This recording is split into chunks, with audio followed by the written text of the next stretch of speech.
Hello दोस्तों, एक बार फिर से आप सभी का स्वागत है यूट्यूब चैनल पर। तो आज हमारी एक्सरसाइज नंबर 4 है, जिस पर हम बात करने वाला है। जो हमारा टेस्ट था उसके लिए मैं आंसर शीट लेके अभी आया हूँ आपके सामने। तो आप वीडियो है वो लास्ट तक एंड तक ज़रूर देखें, बेनिफिट आपको ही होगा। तो हम चलते हैं क्वेश्चंस की ओर। ये था हमारा क्वेश्चन पेपर जो इस तरह से था, जिसमें मैं आपको पहला क्वेश्चन बता देता हूँ कि हमको किस तरह से पहला क्वेश्चन करना था, सॉल्व किस तरह से करना था, उसका आंसर कितना था।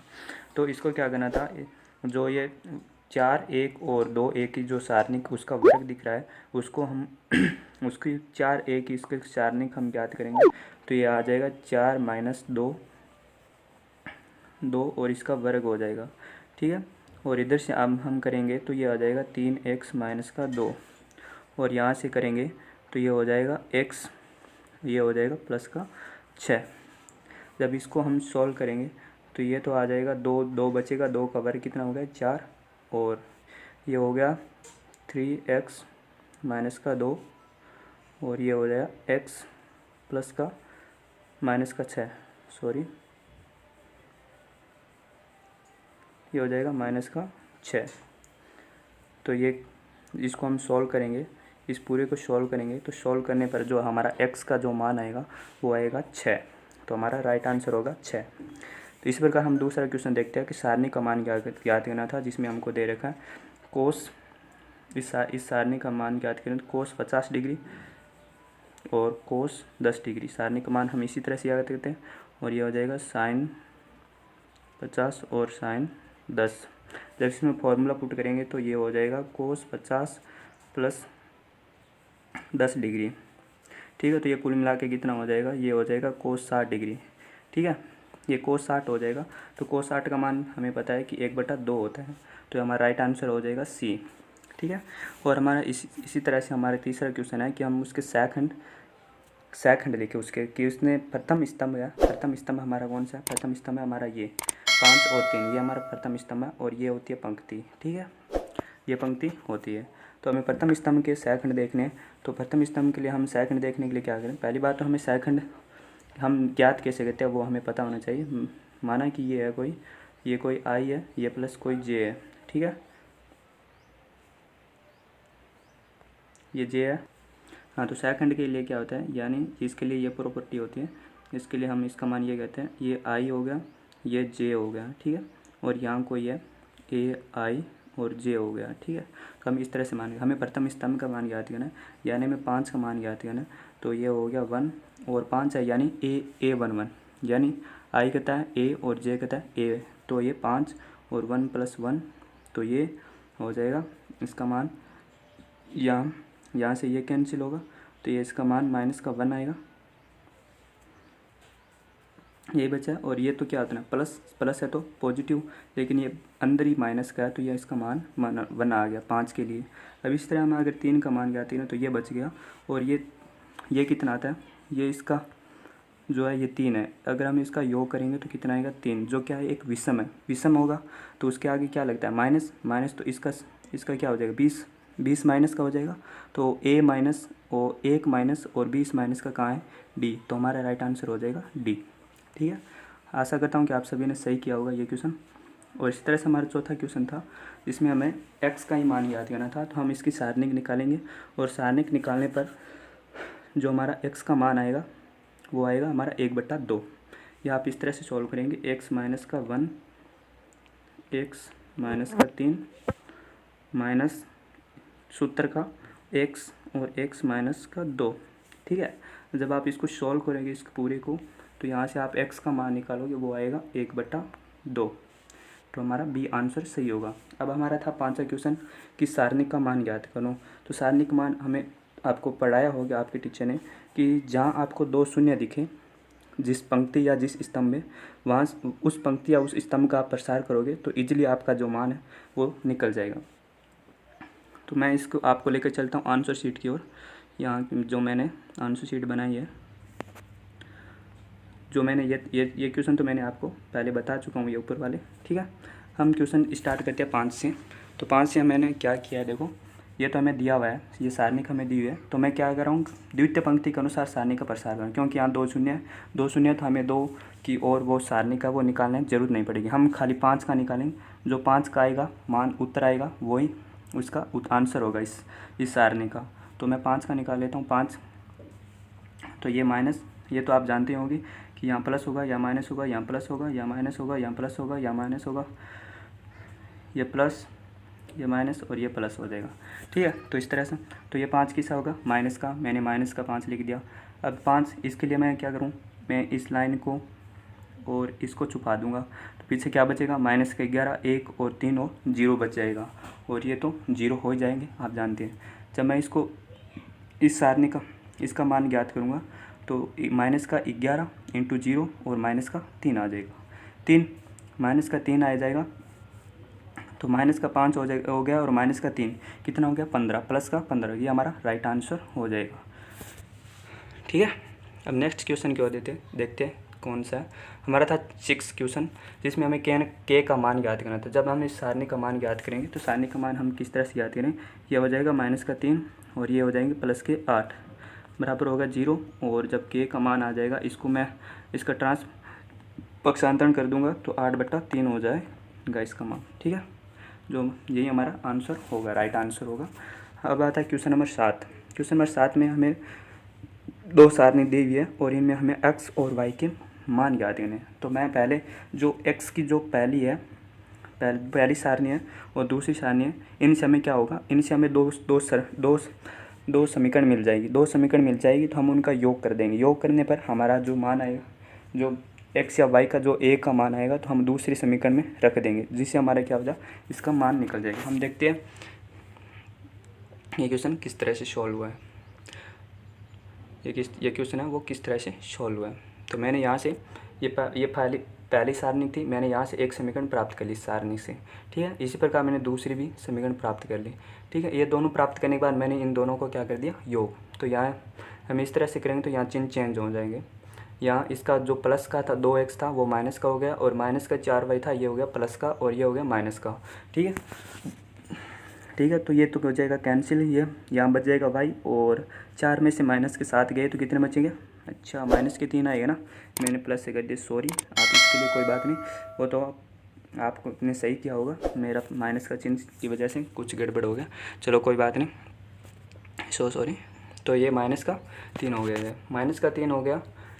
माइनस का 3 जब आप समीकरण 1 में मान रखोगे y का मान, तो वहाँ से मैं पूरा यहाँ सोल्व कर देता हूँ आपको, मेरी वजह से गलत हुआ है।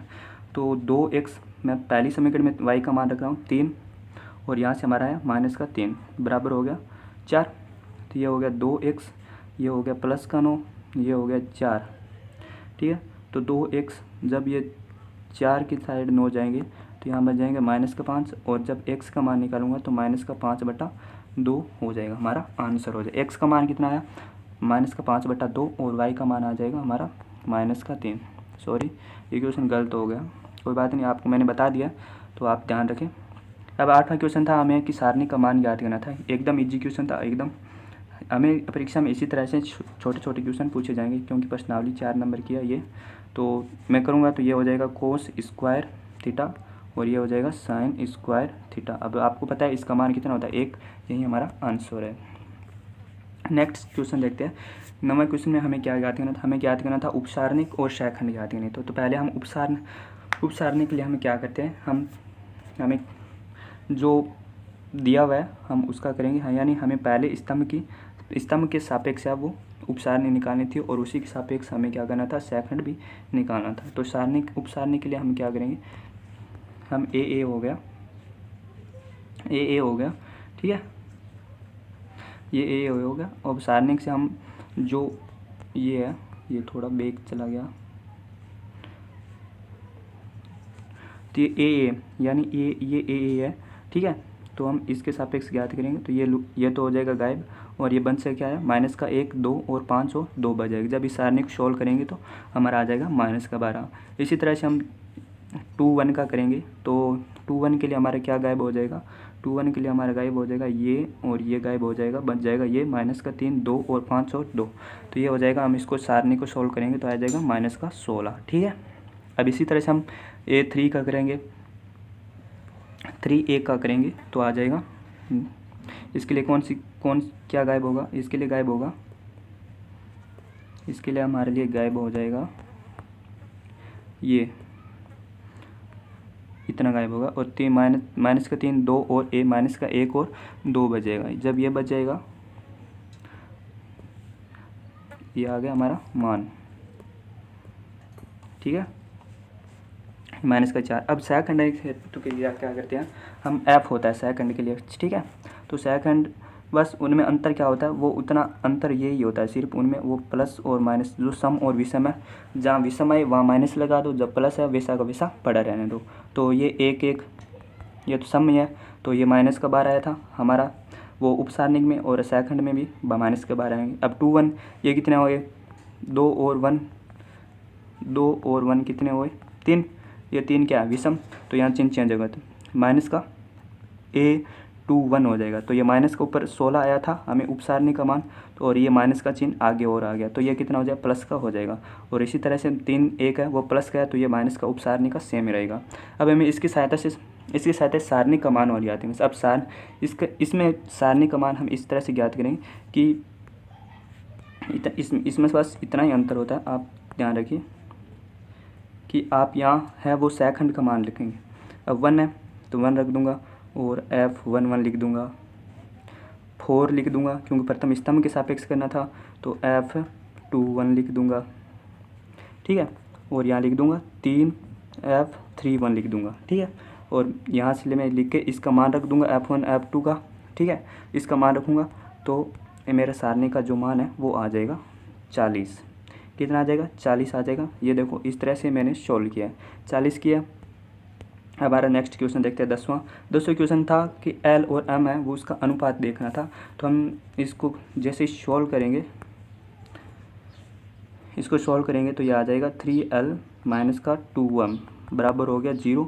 जब ये 3L है और ये बराबर हो जाएगा 2M, तो मैं M को वहीं पड़ा रहने देता हूँ और L उसके नीचे ले जाता हूँ। ये 3 पड़ा है और ये 2 है, ये इसके 3 के नीचे आ जाएगा, ठीक है। और वहाँ M पड़ा है, हमें L रेशियो निकालना था ना, ठीक, सॉरी। तो ये हो जाएगा 3L बराबर हो जाएगा 2M, ठीक है। और ये L है वो उसके आ जाएगा L के अपोन में, और ये कितना है 2 के अपोन में आ जाएगा 3, तो 2/3 हमारा रेशियो हो जाएगा। यानी L का मान कितना है 2 और M का मान कितना हो जाएगा 3, ठीक है। इसी तरह हमारा नेक्स्ट क्वेश्चन है 11वां क्वेश्चन में दे रखा है हमें सारणी का मान निकालना है। हमने जिसे पहले किया था ऊपर 2 शून्य आ गए वापिस से, तो हमें इसी का सापेक्ष करेंगे तो हमारा मान है वो इजीली रहेगा। हम कम टाइम में भी इस सारणी का मान ज्ञात कर पाएंगे। नहीं तो आप इससे भी कर लो, चाहे आप इस प्रथम पंक्ति को मान करोगे तो वो तो वही मान आना है, चाहे इसको सापेक्ष मानोगे तो भी वही मान आना है, इसको सापेक्ष करोगे तो भी वही, इसके सापेक्ष किसी के सापेक्ष कर लो, सारणी का मान वही आना है। तो हम इजी तरीके से करेंगे कि हमें ज़्यादा वो मेहनत ना करनी पड़े और ज़्यादा मेहनत ना करके हमें अच्छा रिजल्ट मिल जाए। तो उसी के लिए मैंने इसके सापेक्ष किया दूसरी पंक्ति के अनुसार। तो ये माइनस का 5 हो गया आप जानते हैं, और ये गायब हो गया तो बन सा क्या माइनस के साथ 13 और 11 और 2, ठीक है। ये 2 शून्य हो गए, क्योंकि शून्य हो गए मल्टीप्लाई करोगे ये शून्य कैसे होगा, ये शून्य, तो इसके लिए क्या गायब होगा, ये गायब होगा ये, और ये बचेगा 3 13 0 और 2। तो अब इसको 0 से मल्टीप्लाई करोगे तो क्या आएगा 0 जाएगा, तो इसलिए मैंने 0 0 लिख दिए, ठीक है। जब इस सारणी का मान ज्ञात करोगे आप तो आ जाएगा 7 × 2 माइनस का 14 हो गया, और 11 × 13 तो माइनस का 143 जोड़ोगे तो 157, माइनस का 157 हो जाए, माइनस तो प्लस हो गए, ठीक है, प्लस, और इसको जब मल्टीप्लाई करोगे तो आ जाएगा 785। कितना आ जाएगा 785 इसका आंसर हो जाएगा, ठीक है। अब आता है क्वेश्चन नंबर 12वां। यह था क्वेश्चन, अच्छा क्वेश्चन था और कुछ कन्फ्यूज करने वाला भी था, और हमें इसमें इस सारणी का मान निकालना था। अब इसमें हमें मेन चीज़ क्या ध्यान रखनी थी कि ओमेगा की जो घनमूल है यानी क्यूब का मान कितना होता है 1 होता है। ये बात हम 11वीं कक्षा में पढ़ चुके हैं, ठीक है।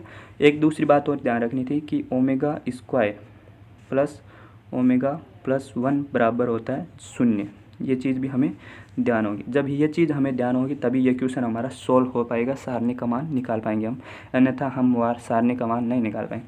वैसे तो ये क्वेश्चन प्रसार का था, लेकिन सारणी के लिए पूछ सकता है, क्योंकि हमें सारणी का मान हमें जब ये पता है कि ओमेगा क्यूब बराबर 1 है तो हम इसका ज्ञात कर सकते हैं। चलिए तो देखो किस तरह से ज्ञात किया। इसका करेंगे पहली पंक्ति के अनुसार करेंगे तो ये हो जाएगा 1 ओमेगा 1, ये बच जाएगा माइनस